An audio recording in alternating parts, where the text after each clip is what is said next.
Hola a todos, ¿qué tal? Vamos a hablar hoy del arte románico. Vamos a utilizar este formato y bueno, espero que os sirva, que os resulte útil y que os resulte fácil, ¿vale?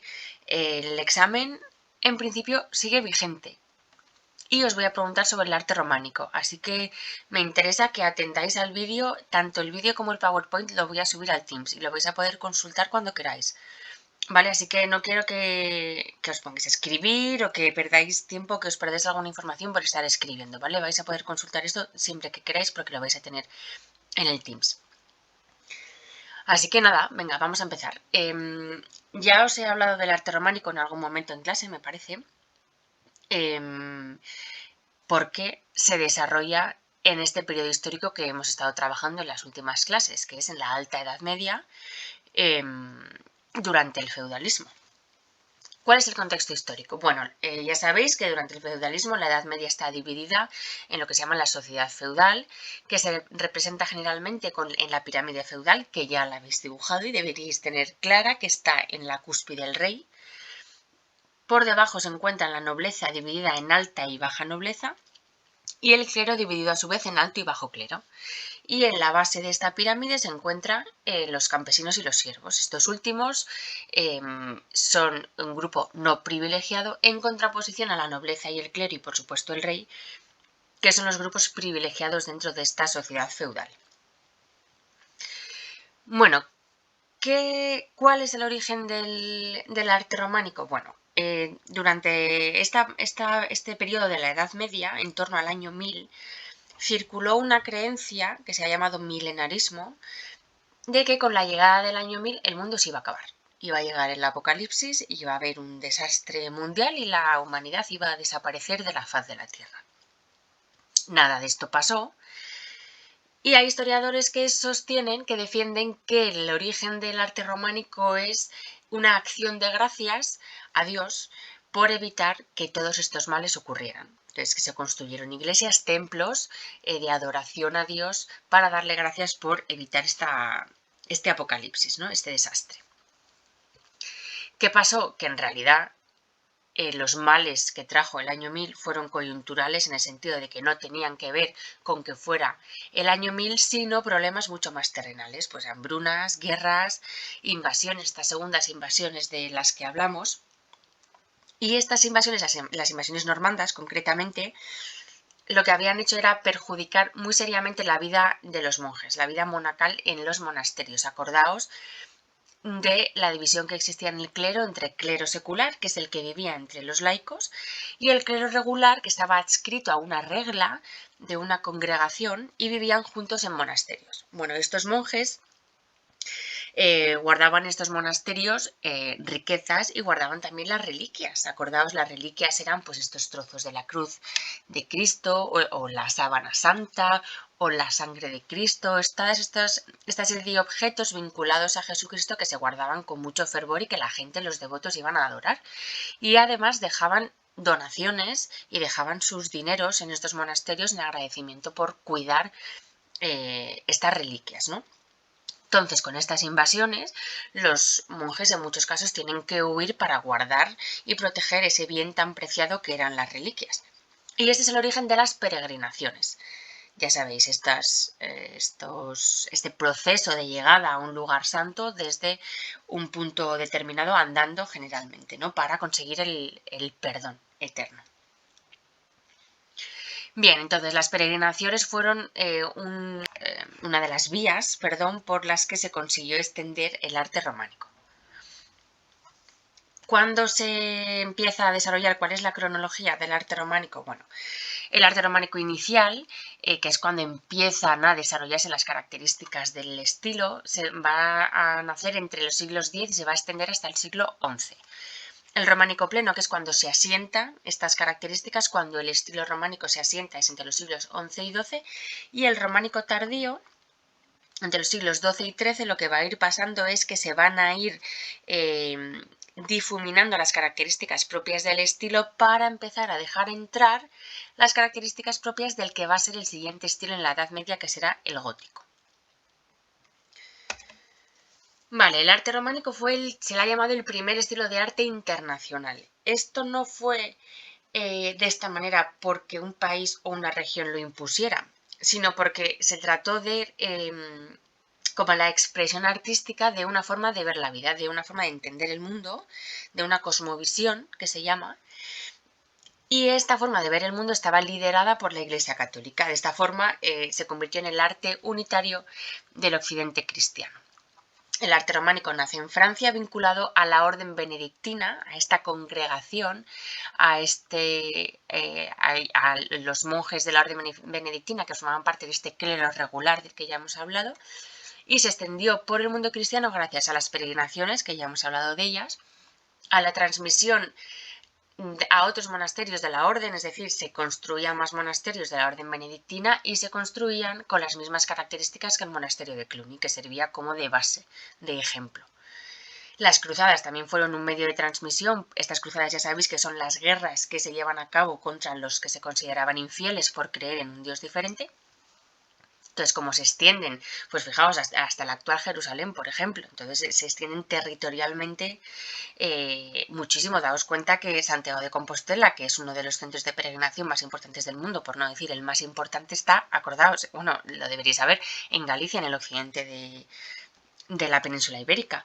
Hasta Jerusalén hay muchísimo trecho. Esto quiere decir que si se ha conseguido extender el arte románico gracias a este tipo de actividades, iglesias o monasterios que hay, por ejemplo, en Alemania, tienen características muy similares a las que tiene la Catedral de Santiago de Compostela, que sí es verdad que comparte otros estilos, porque lo que pasaba muchísimo en arquitectura principalmente era que los edificios se tardaban en construir muchos años, siglos a veces. Entonces, un edificio, un templo empezaba a construirse en estilo románico, pero igual terminaba siendo gótico, porque había evolucionado el estilo durante el proceso de construcción de ese edificio, ¿no? Y por último, otra de las formas de extender de extender este estilo fue, además yo creo que es de las más importantes, el trabajo de los maestros canteros y de sus cuadrillas. Los maestros canteros eran, vamos a decir, los arquitectos, los diseñadores, bueno, como los que ideaban qué era lo que se iba a construir ahí. Sus cuadrillas eran, pues, los albañiles que eran los trabajadores que construían estos edificios. Claro, esta gente lo que hacía era ir viajando por el territorio construyendo en base a una serie de patrones de patrones, de elementos que se iban repitiendo, unos edificios que eran muy similares entre sí porque compartían características, ¿no? Y bueno, la última característica así más general del arte románico es que era un arte principalmente religioso. Esto lo vamos a ver porque en arquitectura principalmente se construían iglesias y monasterios, aunque es verdad que la excepción sería la construcción de castillos. Se construyeron muchos castillos encuadrados en el arte románico. Y en escultura y pintura, ya lo vamos a ver, las representaciones eran principalmente religiosas. Bien, vamos a jugar, os he puesto aquí. Yo creo que una de las principales y las formas más fáciles y para mí, igual para vosotros no, entretenidas de aprender arte es ver arte. Es entrenar el ojo para identificar cuáles son las características propias de cada estilo. Un estilo es un estilo porque recoge una serie de patrones que se van repitiendo en todos los edificios o en todas las representaciones artísticas, tanto de arquitectura como de escultura como de arte.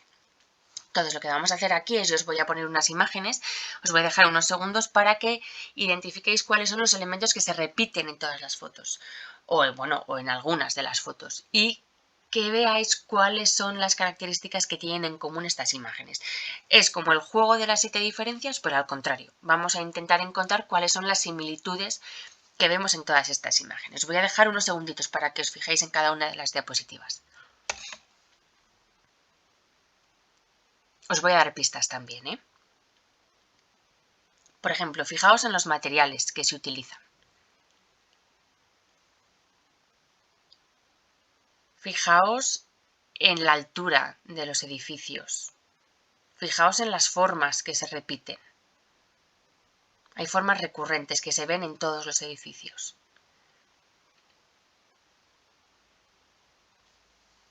Fijaos en las ventanas, por ejemplo. Si hay muchas, si hay pocas, si son grandes. Y esto que tenemos aquí debajo es la planta de una iglesia. Creo que cuando hablamos de las mezquitas ya os expliqué lo que era la planta, el concepto de planta. Pero bueno, la planta es la representación gráfica de un edificio visto desde arriba, un plano cenital que se llama. Y esto nos resulta muy útil para ver cuál es la estructura de las iglesias o de los edificios en general. En este caso, si os fijáis, es muy significativo la forma que tiene de cruz esta iglesia. De cruz latina, además. La cruz latina es la que tiene esta parte más larga que esta otra, ¿vale? La cruz griega sería que tiene los 4 brazos de la misma longitud. La cruz roja, por ejemplo, la ONG Cruz Roja es una cruz griega. Esta es una cruz latina. Y si os dais cuenta, tiene la forma de la cruz en la que crucificaron a Jesucristo. Esto en el arte románico va a tener un poder simbólico tremendo, ya lo vamos a ver. Seguimos. Fijaos aquí, por ejemplo. Hay una forma que se repite todo el rato. Pensad qué iluminación tendrá esta iglesia por dentro en función de las ventanas que tiene. Fijaos en las posturas de las figuras. En estas, cómo se aprovecha el espacio o cómo se adapta la escultura al espacio del que se dispone.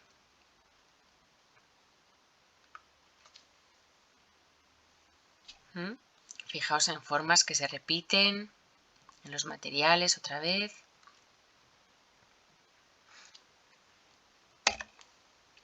Vale, esta es la Colegiata de Cervatos. Esta está aquí en Cantabria, es muy famosa por las representaciones que tiene de figuras en los canecillos. Esto se llama canecillos. Tiene, bueno, ya lo hablaremos cuando hablemos del arte románico, pero quedaos con la Colegiata de Cervatos porque es muy característica. Fijaos, por ejemplo, en esta parte, ¿no os recuerda, no se os parece a esto? Fijaos en las formas, en los posibles adornos, otra vez en la altura, ¿vale? Y pasamos a la pintura. ¿Quién está representado o representada aquí? Tienen posturas naturales. Fijaos en los colores, fijaos en el trazo, en la proporción de unas figuras respecto a otras. Fijaos esto, este espacio en el que está incluida esta figura, esta otra y esta otra, veis que están todos, se llama mandorla. Es un elemento muy característico. Mandorla significa almendra en italiano. Y veis que esto tiene forma de almendra. Aquí otra vez vemos que las figuras se están adaptando al espacio que tienen.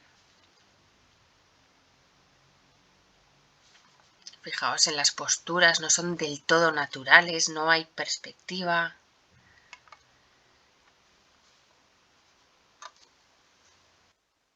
¿Vale?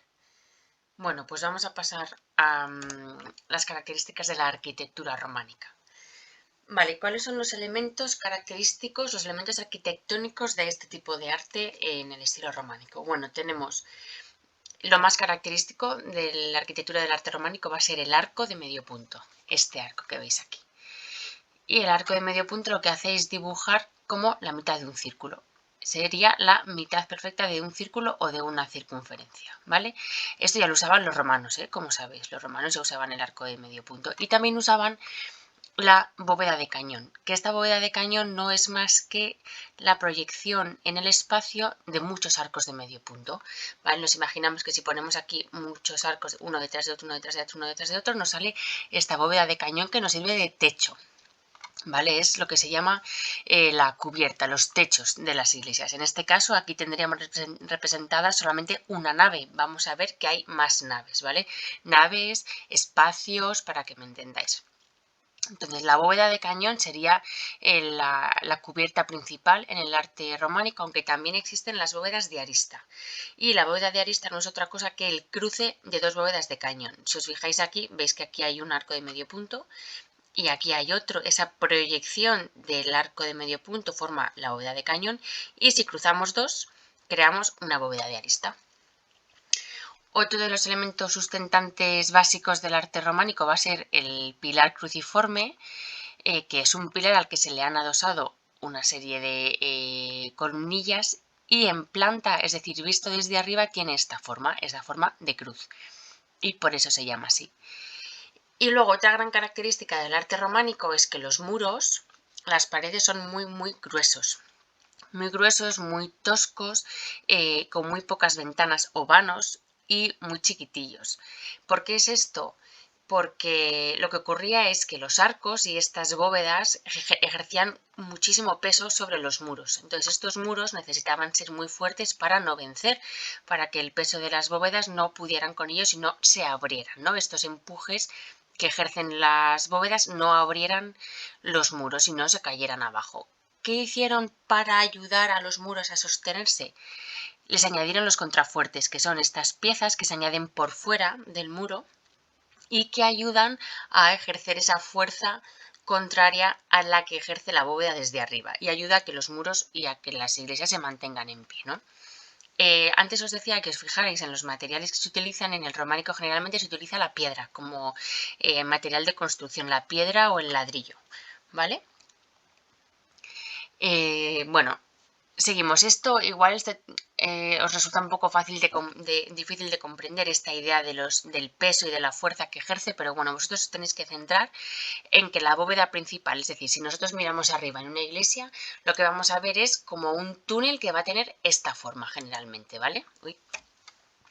Esta forma de medio círculo, todo de seguido, ¿vale? Y tenemos que saber que al tener los techos de piedra, esto por un lado evitaba que las iglesias de madera que existían anteriormente se quemaran, era una forma también de cuidar y de supervivencia. Y lo que ocurría era, aparte de que eran más resistentes, que evidentemente la piedra pesaba mucho más que la madera. Entonces necesitaban tener unos muros muy fuertes que soportaran todo ese peso. Esa es la idea. ¿Qué ocurría con estos muros? Que si se les hacían agujeros muy grandes, es decir, ventanas muy grandes, esa fuerza que se necesitaba se perdía, se hacían más frágiles, más débiles, entonces no aguantaban todo este peso.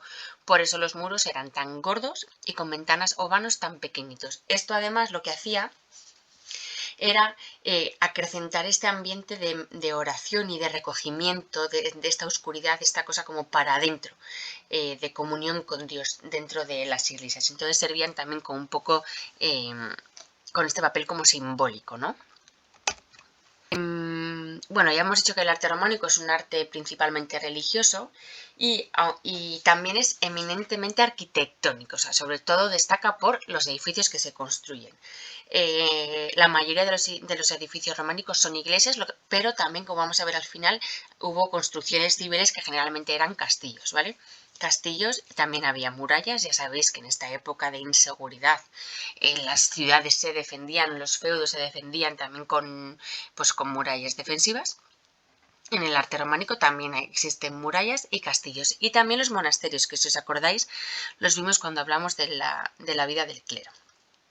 Una aportación básica del arte románico son las iglesias de peregrinación. Ya hemos hablado de las peregrinaciones y hay 5 iglesias que son prototípicas. Todas están en una de las rutas del Camino de Santiago. Y si os fijáis, todas tienen la misma estructura, más grande, más pequeña, con alguna variación, pero todas tienen la misma estructura.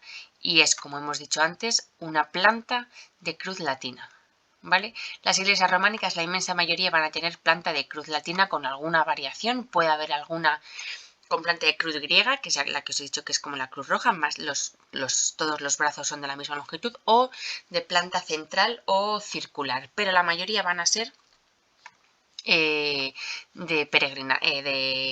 cruz latina, con planta de cruz latina. Pueden ser con 1, 3 o 5 naves. Generalmente 3 naves, es decir, una nave central, aquí lo veis, una nave central más ancha y 2 naves laterales, tenemos 3 naves, o de 5 naves como esta. Tenemos una nave central más ancha, 2 naves a un lado y otras 2 naves al otro. Por lo tanto, tenemos en total 5 naves. ¿Cuál es una de las grandes aportaciones del arte románico en cuanto a la estructura de las iglesias? Pues una de ellas es la tribuna, que es esto que veis aquí. Es un espacio que se construye encima de las naves laterales. O sea, imaginaos, entráis en una iglesia por la puerta del centro. Llegáis a la puerta, a la entrada, tenéis una puerta por el centro, vosotros entráis por esa puerta y tenéis todo el espacio. Y a los lados, a cada uno de los lados, tenéis como otros pasillos. Y encima de esos pasillos serían estos. Aquí encima tendríamos la tribuna. La tribuna nos sirve tanto para ayudar al muro a soportar ese peso del que hablábamos antes. Ya parte del muro de la bóveda, parte del peso de la bóveda recae en la tribuna, es decir, en encima de estas naves laterales y luego aparte en el muro de fuera y en los contrafuertes. Eso por un lado. Y por otro lado también sirve para ampliar la capacidad del templo, para que entre más gente. Una gran aportación del arte románico va a ser la girola o el deambulatorio. Deambulatorio de deambular. ¿Qué creéis que puede significar esto? ¿Por qué creéis que es una gran aportación del arte románico? Mirad, la girola en la iglesia de peregrinación es esta parte de aquí. ¿Veis? Todo esto de aquí. Esto y esto. Bueno, pues si no os habéis dado cuenta, lo voy a explicar rápidamente. La entrada de la iglesia estaría por aquí. En todas estas las entradas estarían por aquí. En estos lados también suele haber entradas, pero la entrada principal está aquí. Aquí está el altar. El altar está aquí. En todos estos que generalmente se construyen las iglesias orientadas hacia el este, que es por donde sale el sol, que significa como la luz que se orienta hacia la luz de Jesucristo. Pero bueno, nos imaginamos que nosotros somos un peregrino que ha llegado a la iglesia de Santiago de Compostela, que es esta. Entonces nosotros entramos y queremos ir a visitar las reliquias que están por aquí. Entonces lo que hacemos es entrar y una vez que llegamos aquí o entramos directamente por esta nave lateral, lo que hacemos es, sin interrumpir la misa, que era el gran logro, la misa se estaba celebrando aquí que está el altar. Pues los peregrinos entraban, tiqui, tiqui, tiqui, tiqui, tiqui, tiqui, y lo que hacían era poder rodear el altar, visitar y adorar las reliquias que también a veces se colocaban en estas capillitas de los lados, estos semicírculos o estos espacios de aquí que se llaman capillas radiales o absidiolos, también guardaban las reliquias y entonces lo que hacían los peregrinos era entrar y rodear el altar por aquí, adorar las reliquias y poder retroceder y salir otra vez sin molestar al sacerdote que estaba celebrando la misa y no se cruzaban por el medio porque antes no existía este paseo. Esto se inaugura, vamos a decir, con las iglesias de peregrinación. Entonces la tribuna y la girola o deambulatorio son dos de las grandes aportaciones del arte románico junto con el concepto de iglesia de peregrinación. Bien, Saint-Sernin de Toulouse, que sería esta de aquí, esa sería su planta. Os lo he colocado la planta más o menos en la misma posición para que os deis cuenta, para que veáis las equivalencias, ¿vale? ¿Veis la cruz latina, no? Aquí se ve perfectamente la cruz latina. La puerta principal estaría por aquí, aquí hay una puerta y aquí hay otra puerta, pero la puerta principal estaría por aquí, esto estaría mirando hacia el este. Vamos a ir nombrando cada una de estas partes que son iguales en todas las iglesias de peregrinación, ¿eh? Entonces tenemos la nave central, que es esta, que es la más alta, las naves laterales, que en el caso de Saint-Sernin tienen 4 naves laterales, como vemos aquí, 1, 2, 3 y 4. Veis entonces que esta más ancha es la nave central, estas son las naves laterales y esto que vemos aquí que tiene ventanitas sería la tribuna, que estaría colocada encima de estas naves laterales, ayudando a repartir el peso de todo esto. Veis que iría cayendo sobre aquí el peso, aquí este peso se repartiría en estos muros y esto a su vez en estos muros, y aquí tendríamos los contrafuertes, ¿no? Todo esto son los contrafuertes que ayudan a soportar el empuje de las partes más altas de la iglesia. Bien, el cimborrio es esta torre que sube desde el crucero, que sería el punto en el que se cruzan estas naves y estas, ¿vale? Esto sería el transepto. ¿Veis? Esto es el transepto, esto sería la nave central, el punto en el que se cruzan, que es esto, es el crucero que tiene una cúpula y por fuera se construye la torre, que se llama cimborrio. La girola o el deambulatorio, que es lo que acabamos de comentar, vendría por aquí para rodear el altar que está aquí. Aquí veis la girola. Y estas capillitas de aquí, que son los absidiolos, en planta se ve así. ¿Los veis?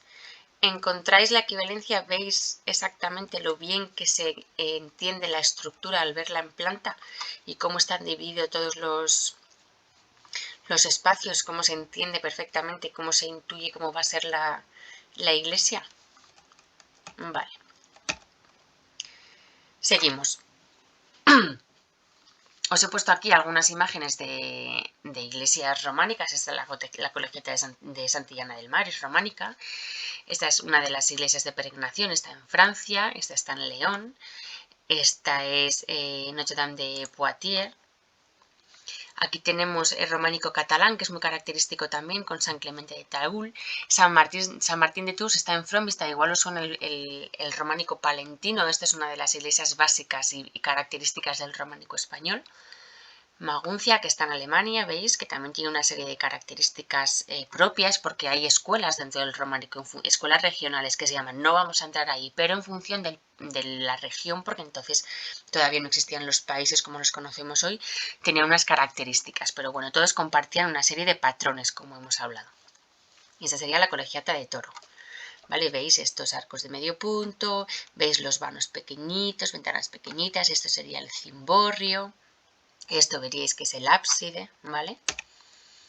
Y lo que hablábamos de la arquitectura civil, tenemos el castillo de Loarre, que está en Aragón, las murallas de Ávila, este es el castillo de Carcassonne, que está en Francia, es una ciudad medieval maravillosa, preciosa. Y esto sería el claustro de Santo Domingo de Silos, que es un monasterio que hay en Burgos.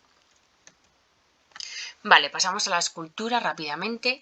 La escultura románica tiene una serie de características que se observan sin ninguna dificultad, vais a ver. Una de ellas, la característica básica que comparte con la pintura, como vamos a ver, es la ley del marco. La ley del marco, ¿qué quiere decir? Bueno, pues la escultura románica siempre está pensada para colocarse en algún lugar. Ya se sabe el lugar en el que se va a plasmar esta creación escultórica. Y lo que se hace es adaptar la historia que queremos contar al marco o al espacio del que se dispone. Entonces, se subordina la escultura al espacio del que se dispone. Entonces, por ejemplo, veis aquí, yo tengo aquí, esto se llama el tímpano de una portada. Yo tengo este espacio para colocar toda esta historia que quiero contar. A mí me va a dar igual si por aquí voy a tener que acumular un poco las figuras, si les voy a tener que poner en posturas un poco raras, si voy a hacer que las cabezas o los pies o las manos sean más grandes porque así me va a entrar mejor. No me va a importar al artista alterar los cánones o colocar las figuras en posiciones extrañas, porque a mí lo que me interesa es que me encaje en el espacio que yo había pensado que lo quería colocar, ¿vale? Esto es la ley del marco. Otra característica es el horror vacui, que es ese miedo al vacío. Es decir, lo vamos a llenar todo. No va a quedar ni un huequito sin esculpir, que en la pintura también pasa a veces. Y con el arte islámico, si os acordáis, también pasaba. Otra característica de la escultura románica de las figuras es que son figuras muy rígidas, son muy tiesas, muy hieráticas, que se llaman. Generalmente se representan de forma muy frontal, sin grandes movimientos, sin grandes expresividades. Y aquí en realidad lo que se busca es, bueno, pues mandar un mensaje teológico, religioso. No interesa que sea ni bonito, ni que sea proporcionado, ni que salte a la vista. Lo que interesa es, y esto lo vamos a ver, que sea didáctico. Lo que quieren los artistas románicos, que al final reciben sus encargos generalmente de la iglesia, como ya sabemos, es enseñar el evangelio a la gente que no sabía leer. Y lo que hace es hacerlo a través de representaciones escultóricas, a través de la piedra. Y a esto se le ha llamado las Biblias de piedra. La gente podía entender el Antiguo Testamento mirando la puerta de la iglesia, o recorriéndose una iglesia o recorriéndose un claustro en el que estaban contados diferentes pasajes de la Biblia. Así la gente entendía cuál era el mensaje religioso, ¿vale? ¿Cuáles eran los temas? ¿Cuáles eran las cosas que más se representaban? Bueno, pues el Pantocrátor, que es, bueno, esta postura es como Cristo en majestad, el Señor Todopoderoso, generalmente con una mano levantada. Luego Jesucristo rodeado por el Tetramorfos. El Tetramorfos son los 4 evangelistas, Mateo, Marcos, Lucas y Juan, y sus representaciones animales. El juicio final, el momento en el que se llega en el que se muere y se decide si se va al cielo o al infierno. El peso de las almas también, hay un momento en el que se pesa cuánto pesa tu alma. También eso que se llama la psicostasis, eso también se representa muchas veces en el románico. Y también se representa a la Virgen María como trono de Dios, es decir, me parece que la Virgen María es una silla en la que se sienta Jesús, ¿vale? Aquí lo tenemos. Veis que aquí estamos adaptados, se ha adaptado al marco del que se dispone. Aquí está esto mucho más grande, como aquí empieza a reducirse el espacio y los ángeles son más pequeñitos. Y aquí lo mismo. ¿Vale? ¿Dónde se ubica la escultura románica? Bueno, el lugar preferido es la portada, es decir, la puerta, la entrada de las iglesias, porque es lo primero que el fiel ve cuando llega. Va a entrar por la puerta y se encuentra estas impresionantes esculturas que le están contando una historia. Y dentro de las portadas hay diferentes zonas. Vamos a ver. El tímpano, que sería esta parte, generalmente aquí se representa al Pantocrator o al Tetramorfos, que es un espacio como mucho más grande, ¿no? Este es el tímpano. Luego las arquivoltas son cada una de los, vamos a decir, de las repeticiones del arco de medio punto. Hay muchas, si os fijáis en las otras imágenes que he puesto, hay portadas que tienen 5, 6, 7 arquivoltas. Algunas tienen grecas, otras tienen motivos vegetales, otras tienen también historias bíblicas. Luego el dintel, que es esta parte horizontal que está encima de la puerta de entrada. El parteluz es esta parte central que divide las puertas. Y las jambas se significan piernas en italiano. Es como las piernas de la portada, ¿no? Por aquí, pum, se apoya aquí y aquí. Entonces, en todas estas zonas se suelen hacer representaciones diferentes de, pues aquí se pueden representar santos, se pueden representar el apocalipsis, se pueden representar geografías, que es como la historia de los santos. Bueno, hay un montón de cuestiones generalmente religiosas, ¿vale? Otro lugar en el que se representaba también en el que se ubicaba la escultura eran los capiteles. Sabéis que los capiteles son la parte de arriba de las columnas. Sabéis que los estilos clásicos eran el dórico, el jónico y el corintio. Luego los romanos también añadieron el orden compuesto. Bueno, pues en el románico lo que se va a hacer va a ser representar un montón de cosas en los capiteles de las columnas, que van a ser tanto en el interior de las iglesias, las columnas que hay en el interior de las iglesias separando las naves, como en los claustros de los monasterios, que son estos patios que hay, patios interiores dentro de los monasterios. Esto sería un claustro y se les llaman los claustros historiados o capiteles historiados también se llaman, ¿eh?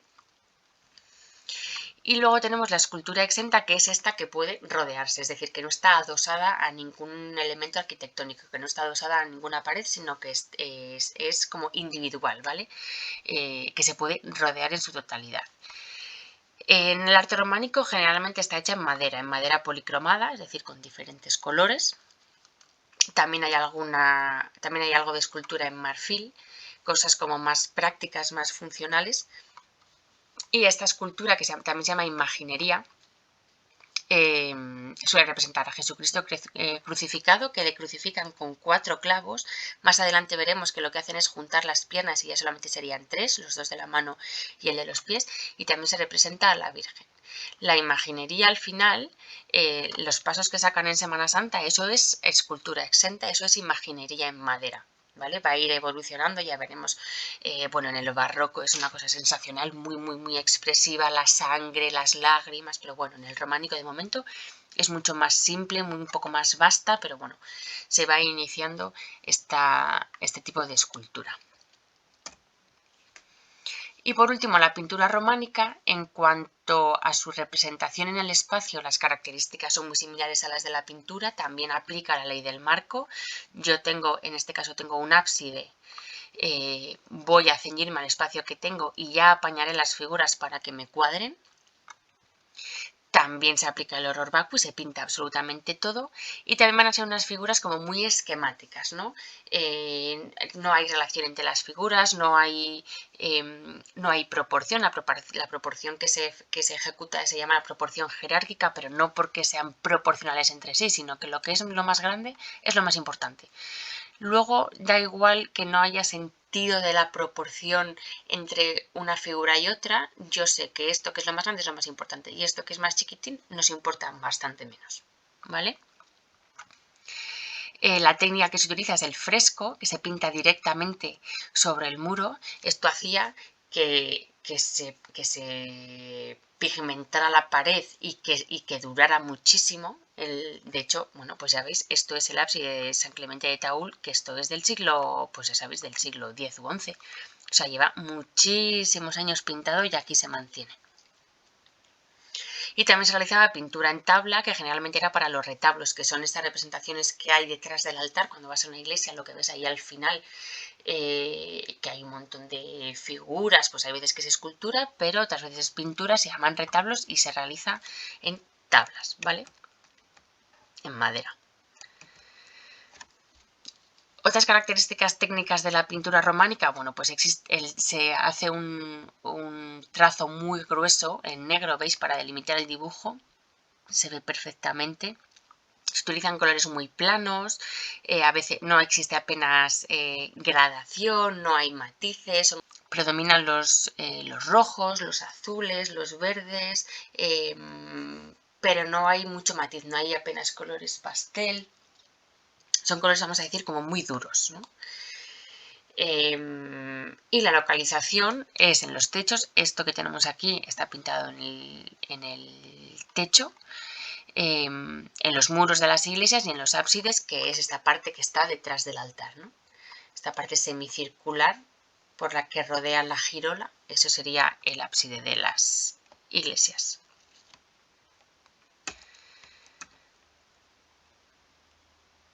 Y nada, hasta aquí ya habría llegado el arte románico. Espero que os haya gustado. Que este vídeo os sirva para aprenderlo y para recurrir a él todas las veces que necesitéis para estudiar el tema y para entenderlo, y sobre todo para que empecéis a valorar y a admirar el arte.